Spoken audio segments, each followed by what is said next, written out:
छोटे मोटे काम की हाँ कर लेते हैं, ऐसे मंत्री जी का मैं बहुत बहुत आभार व्यक्त करती हूँ। और आपके लाडले आदरणीय शुभकर जी चौधरी साहब, आज क्योंकि मंच इस बात की इजाजत नहीं देता, वरना मुझे आपको कहना तो बहुत कुछ था, पर क्योंकि आज भाई साहब बैठे हैं, अदब भी इस बात की इजाजत नहीं देता कि मैं इनके सामने भाषणबाजी करूं, और भाषण का मंच भी नहीं है। मैं तो भरोसा दिलाना चाहती हूँ शशिकला जी को कि आप एक ऐसी वीर माता है, आपकी आंख में आंसू अगर आया तो वो कोई न कहीं हमारी कमी होगी। हम आपके साथ खड़े, आपके परिवार के साथ खड़े। आप 2 घंटे तक मुझे उसके सारे बचपन की स्मृतियाँ मुझसे शेयर कर रही थी।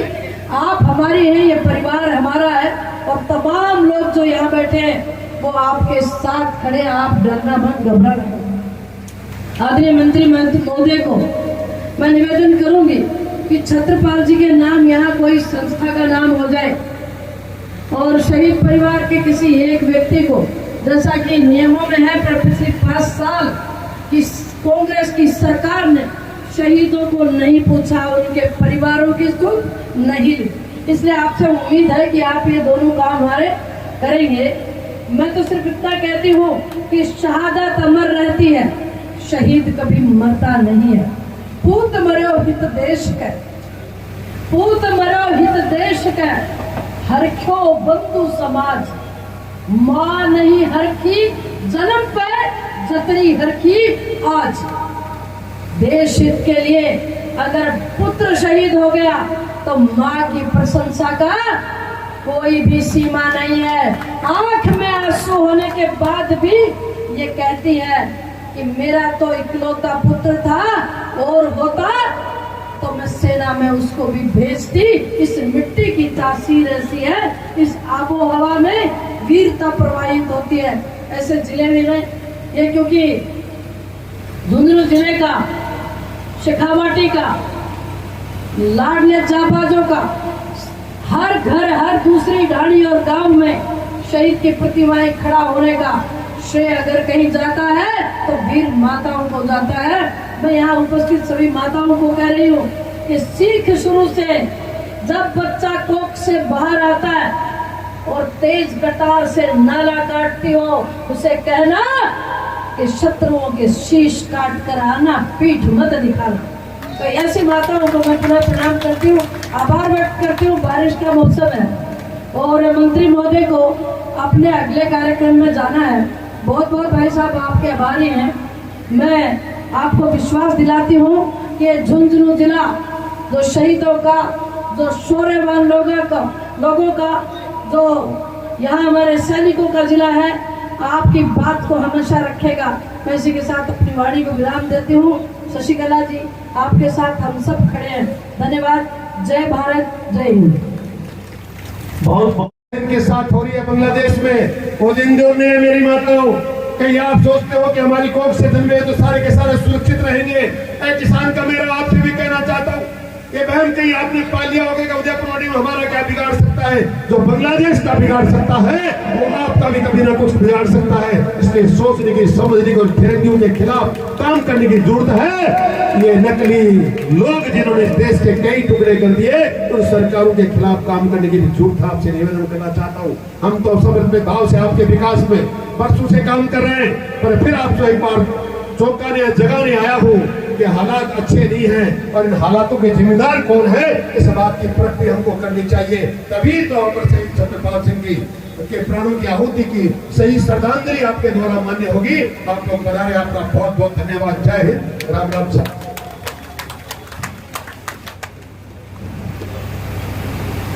मैं केडिया परिवार को अपनी ओर से, मंत्री महोदय की ओर से, सरकार की तरफ से, शहीद परिवार की तरफ से, गांव की ओर से बहुत बहुत धन्यवाद देना चाहता हूँ कि उन्होंने सबीर शहीद की प्रतिमा को लगाने के लिए अपने बेशकीमती भूमि दान की और हम लोगों को कृतार्थ किया। मैं उनको भी प्रणाम करना चाहता हूँ। आपका केडिया परिवार बहुत बहुत धन्यवाद। जय हिंद, जय भारत। भारत माता की, भारत माता की। अमर शहीद छत्रपाल सिंह। सबसे पहले वो वीर जननी मेरी बहन शशिकला जी को मैं प्रणाम करती हूँ, जिनकी कोख से एक जाबाज पैदा हुआ और इस गांव की मिट्टी में बड़ा हुआ, खेला कूदा। मैं उस पिता को भी प्रणाम करती हूँ जिनकी शिक्षाओं के कारण माँ भारती के लिए अपने शीश का बलिदान देने वाला ऐसा पुत्र, जिसकी आदम कद मूर्ति आज गांव में घुसते ही खड़ी है। प्रणाम करना आप मत भूलिएगा। मैं बहुत बहुत आभारी हूँ। पीछे से आवाज गवाइए, बोलिए भारत माता की। अमर शहीद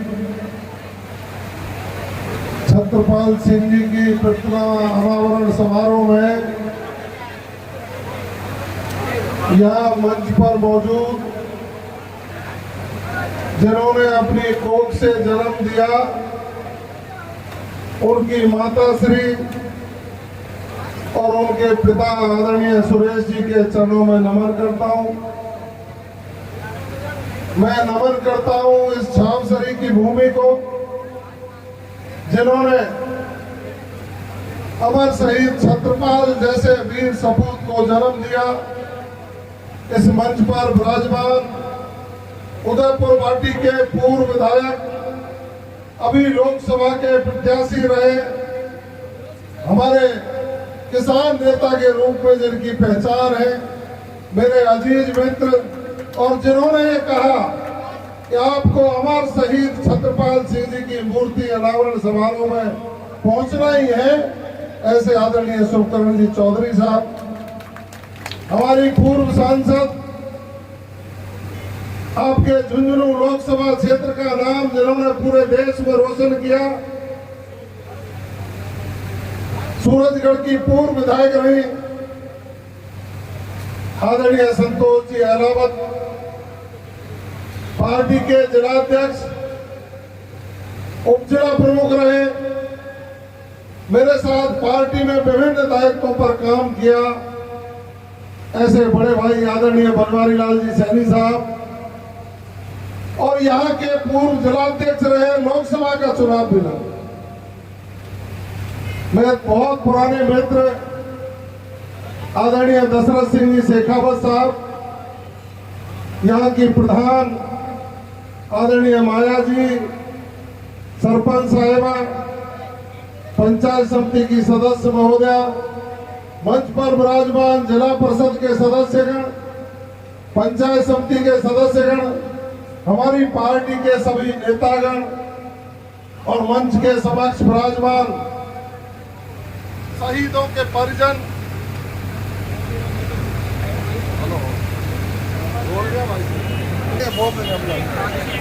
हेलो,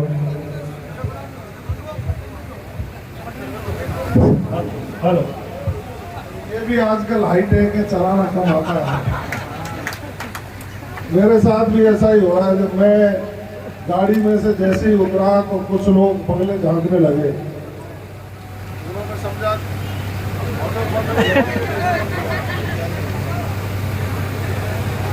जवासी मैडम मैडम नाम का प्रचार हो रहा था, तो कुछ बड़े बूढ़े मैडम समझ रहे थे, वह तो मैडम।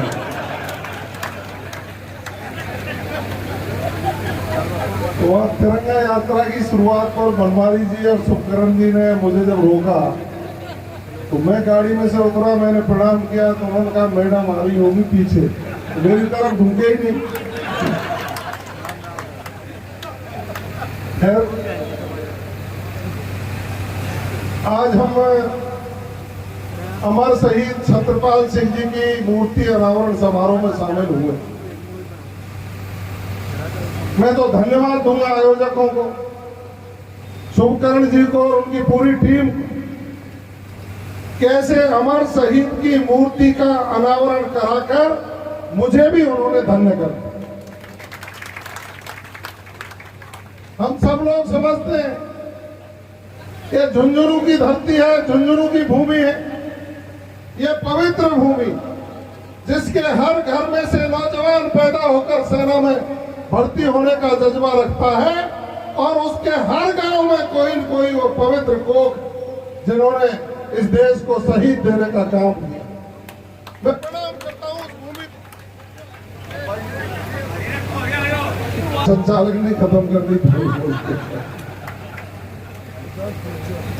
झुंझुनू के नौजवानों ने देश की सीमाओं की रक्षा करने में हमेशा अपनी अग्रणी भूमिका निभाई और उसमें छावसारी के हमारे युवा आदरणीय छत्रपाल सिंह जी ने इस देश के प्रति शहादत देकर इस देश के प्रति अपनी प्राण न्यौछावर कर इस प्रत्येक गांव के नौजवान बुजुर्ग और मां को गौरवान्वित करने का काम किया। हम और आप सब शहीदों के सम्मान में तिरंगा यात्रा निकालते हैं, शहीदों के सम्मान में आयोजन करके शहीदों के परिजनों को सम्मानित करते हैं। लेकिन इन सब के पीछे यदि हम कोई कारण ढूंढेंगे तो उसके पीछे हम पाएंगे कि देश की आजादी के बाद यदि शहीदों को सम्मान देने का किन्हीं लोगों ने काम किया तो आज हमको याद आते हमारे देश के स्वर्गीय प्रधानमंत्री अटल बिहारी जी वाजपेयी। उन्होंने सत्ता संभालने के बाद यह निर्णय किया कि शहीदों के परिवारों उनके जीवन यापन के लिए सरकारें समुचित मदद करेंगी और जो व्यक्ति किसी कारणवश हमारे देश की सरहदों पर शहीद होगा उसकी पार्थिव देवी ससम्मान उनके गांव जाएगी, वरना तो पहले कोई टोपी और बेल्ट आया कर। हमारे आदरणीय पूनिया जी हैं बराजे, जिला सैनिक संघ के अधिकारी हैं। आज वो भी गौरव महसूस करते हैं और हम भी गौरव महसूस करते हैं कि हम शहीदों के सम्मान में अपने राजनीतिक उसूलों को छोड़कर उनके चरण छूकर अपने उद्देश्यों की पूर्ति और अपना मान सम्मान की संरक्षा की कामना और प्रकटना करते हैं। आज देश में अनुकूल परिस्थितियां हैं, प्रदेश में अनुकूल परिस्थितियां हैं, शहीदों के परिवारों को किसी भी प्रकार की कोई कमी नहीं है, उनकी संरक्षा सुरक्षा हो, जीवन यापन करने की व्यवस्था है, इन सारी व्यवस्थाओं को करने का काम अनुकूल सरकारें कर रही। वरना तो मैं चिंतित हो रहा था, जिस भाई के प्राण 2020 में न्यौछावर हुए, आज दिनांक तक उनकी प्रतिमा का अनावरण नहीं हुआ और आज दिनांक तक उनके नाम पर किसी संस्था का नाम नहीं रखा हो, इसमें कहीं न कहीं पूर्वी सरकारें जरूर दोषी। ठीक बात है, एक राजनीतिक मंच नहीं है, लेकिन शहीद के परिवारों को समय पर व्यवस्थाएं नहीं मिलेंगी तो जिम्मेदार लोगों पर आरोप लगाना और जिम्मेदार लोगों के बारे में चर्चाएं करना जरूर बनता। आज हम इस मंच के सामने बैठे हैं, मुझे ज्ञापन दिया है, मुझे मांग पत्र सौंपा है संतोष जी ने। मैं निश्चित रूप से कह रहा हूँ, यहाँ से जाते ही माननीय मुख्यमंत्री जी को आपकी बात पहुंचाऊंगा और जो शहीद परिवारों को सुरक्षा जो लाभ मिलते हैं, जो उनके लिए संस्थाओं के नाम रखे जाते हैं, मैं कर्नल साहब से भी आग्रह करूंगा कि आप जिला सैनिक कल्याण अधिकारी के रूप में आपका पत्र भी प्रेषित हो जाए और हम इस मंच के बात को आगे ले जाकर प्रदेश के मुख्यमंत्री आदरणीय भजनलाल शर्मा जी से आग्रह करके जल्दी से जल्दी आपकी सारी बातों को पूरा करवाने का काम। आज प्रदेश की सरकार माननीय भजनलाल शर्मा जी के नेतृत्व में चल रही। आपने 8 महीने का कार्यकाल देखा होगा, 3 महीने का कार्यकाल तो आचार संहिताओं में निकल गया, लेकिन पहली बार ऐसा हुआ है जब किसान के हित की बात कही गई है, पहली बार ऐसा हुआ है जब युवाओं के हित की बात कही गई है, पहली बार ऐसा हुआ है जब शेखावाटी की भूमि को पानी लाने का एमओयू दिल्ली में बैठकर आदरणीय प्रदेश के मुख्यमंत्री भजनलाल शर्मा जी ने मात्र 8 महीने के कार्यकाल में किया। हम और आप सब लोग इसीलिए प्रतिनिधि चुनते हैं कि जो देश में सरकारें बैठेंगी, प्रदेश में सरकारें बैठेंगी, हमारे और आपके कल्याण की योजनाएं बनाकर उनको लागू करने का काम करेंगी। लेकिन पिछली सरकारों के समय पर युवाओं के हितों पर कुठाराघात हुआ, पेपर लीक हुए। हमारा जो मजदूर है, मेहनत किसान, वो 2 वक्त की रोटी पेट बांधकर अपने बच्चे को पहुंचाने का काम करता था और जब पेपर पेपर लीक होते थे तो खून को आंसू रोने लगता था।